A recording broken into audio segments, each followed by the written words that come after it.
الحمدللہ رمضان المبارک کا تیسرا عشرہ بھی چل رہا ہے اور 2 طاق راتیں بھی گزر چکے ہیں۔ ابھی 3 طاق راتیں باقی ہیں۔ اس کے اندر ہمیں طاق راتوں میں شب قدر کو تلاش کرنا ہے۔ شب قدر کے فضائل، اس کی عظمت کیا ہے، میں آپ کے سامنے مختصر طور پر عرض کرنا چاہتا ہوں۔ اللہ تعالیٰ نے اس امت کو سرور عالم حضرت محمد مصطفیٰ صلی اللہ علیہ وسلم کی برکت سے جن انعامات سے سرفراز فرمایا ہے، ان میں ایک عظیم ترین انعام شب قدر بھی ہے۔ اس ایک رات میں عبادت کا ثواب 1000 مہینے کی عبادت سے بڑھ کر ہے، جس کی مقدار سالوں کے اعتبار سے 83 سال 4 مہینہ ہوتی ہے۔ شب قدر کی عظمت و فضیلت یہ ہے کہ حضرت ابو ہریرہ رضی اللہ تعالیٰ عنہ سے روایت ہے کہ نبی اکرم صلی اللہ علیہ وسلم نے فرمایا، جو کوئی شب قدر میں ایمان کے ساتھ ثواب کی نیت سے عبادت میں کھڑا ہو، اس کے اگلے گناہ بخش دیے جائیں گے۔ جہاں تک اس شب کی قدر و منزلت کی بات ہے تو اس کے لیے یہی کافی ہے کہ اسی شب قدر میں قرآن مجید کا نزول ہوا، جس کو خود اللہ تعالیٰ نے سورہ قدر میں بیان فرمایا ہے۔ اب سوال یہ پیدا ہوتا ہے کہ شب قدر کون سی رات میں ہے، کس رات میں شب قدر ہوتی ہے؟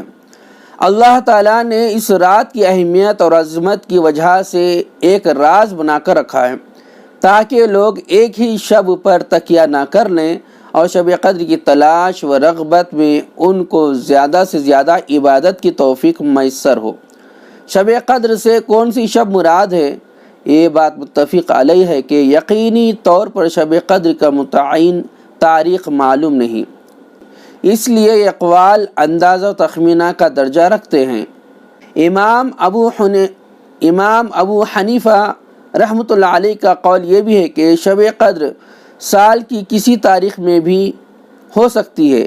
یہ قول رمضان کی کسی بھی تاریخ کا ہے، تاہم زیادہ تر اہل علم کا خیال ہے کہ رمضان المبارک کے آخر عشرے کی طاق راتوں میں شب قدر واقع ہے اور بدلتی بھی رہتی ہے۔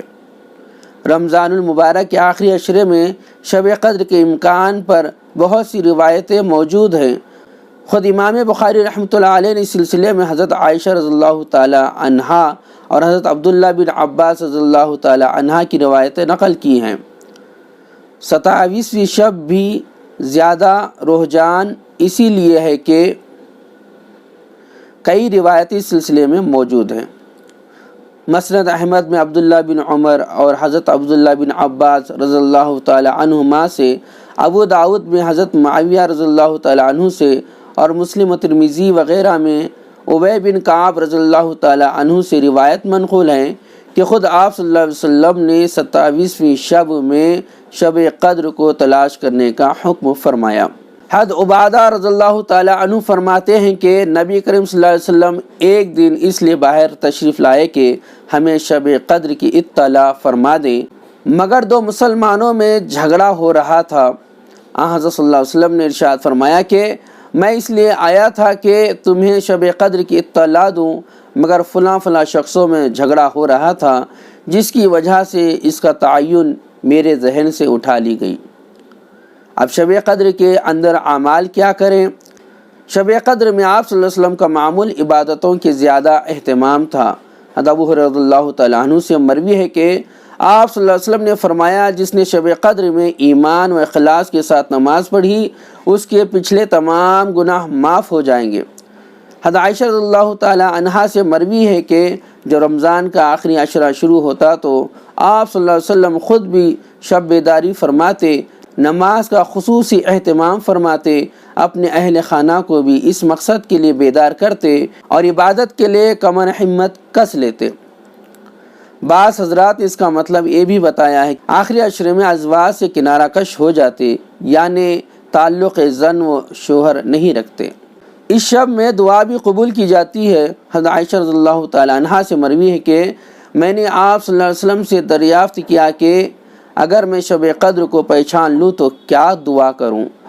آپ صلی اللہ علیہ وسلم نے ایک مختصر اور جامع دعا سکھائی جو اس طرح ہے: اللہم انک عفو تحب العفو فاعف عنی، اے اللہ بے شک تو معاف کرنے والا ہے اور معاف کرنے والے کو پسند کرتا ہے، مجھے معاف فرما۔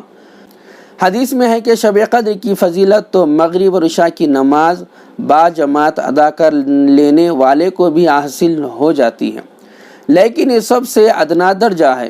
بہتر یہ ہے کہ اس رات میں مختلف عبادتوں کو جمع کرے، خوب جی لگا کر اور نہایت ذوق شوق اور بشاشت سے عبادت میں مشغول رہے۔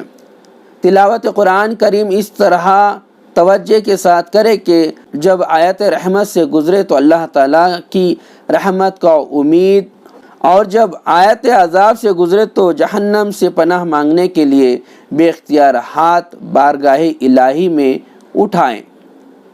اسی طرح نوافل کی کثرت کرے، موقع ملے تو کم از کم صلاۃ و تسبیح پڑھ لے، نیز حمد و ثنا، استغفار، درود شریف اور الحاوزاری کے ساتھ دعا اور مناجات میں مشغول رہیں۔ یہ پوری رات قبولیت کی ہے۔ اس رات میں آسمان سے ملائکہ کے غول کے غول اترتے ہیں اور عبادت کرنے والوں کو اپنی جھرمٹ میں لے لیتے ہیں۔ ملائکہ کی صحبت کی وجہ سے دل نرم ہو جاتے ہیں، خشوع و خضوع کی وہ کیفیت پیدا ہوتی ہے جو اس انداز میں دوسرے اوقات میں پیدا نہیں ہوتی۔ اس دن دنیا اور آخرت کی ہر طرح کی بھلائیاں اور ہر طرح کی برائیوں اور شرور سے پناہ کی درخواست بارگاہ رب العالمین میں کرنی چاہیے۔ یہاں یہ وضاحت ضروری ہے کہ شب قدر کے لیے کوئی مستقل عبادت شریعت اور سنت سے ثابت نہیں ہے۔ ملائکہ اس بارے میں امت کے افراد کو آزادی دی گئی ہے، بلکہ اس بارے میں امت کے افراد کو آزادی دی گئی ہے کہ وہ اپنی بشاشت کے اعتبار سے جس عبادت میں زیادہ دل لگے اس میں اپنا وقت صرف کریں۔ شب قدر کے موقع پر بہت سے اشتہارات وغیرہ شائع ہوتے ہیں جس میں بعض اعمال اور نوافل کے خاص فضائل لکھے ہوئے ہوتے ہیں۔ یہ سب بے اصل ہیں، ان کو ہرگز لازم نہ سمجھا جائے۔ خاص طور پر جھوٹ اور فریب پر مشتمل ایک اشتہار نماز قضائے عمری کے نام سے بعض علاقوں میں شائع کیا جاتا ہے، جس میں پایا جاتا ہے کہ جو شخص شب قدر میں ذکر کردہ خاص دعاؤں کے ساتھ 2 رکعت نفل پڑھے گا تو اس کی گزشتہ 60 سالوں کی فرض نمازیں معاف ہو جائیں گی۔ نفل پڑھنے سے فرض نمازیں ہرگز معاف نہیں ہو سکتی، ان کی قضا بہرحال ضروری ہے۔ اس لیے مسلمان ایسی بے اصل اور پرفریب باتوں پر قطعاً یقین نہ کرے، بلکہ شب قدر میں ہر طرح کی بدعات اور رسومات سے دور رہتے ہوئے اخلاص، خشوع اور خضوع کے ساتھ عبادت میں مشغول رہیں تاکہ اللہ تعالیٰ کی رحمت ہم پر نازل ہو سکے۔ اللہ تبارک تعالیٰ سے دعا ہے کہ اللہ تبارک تعالیٰ ہمیں صحیح معنوں میں شب قدر کی عبادت نصیب فرمائے۔ السلام علیکم ورحمۃ اللہ وبرکاتہ۔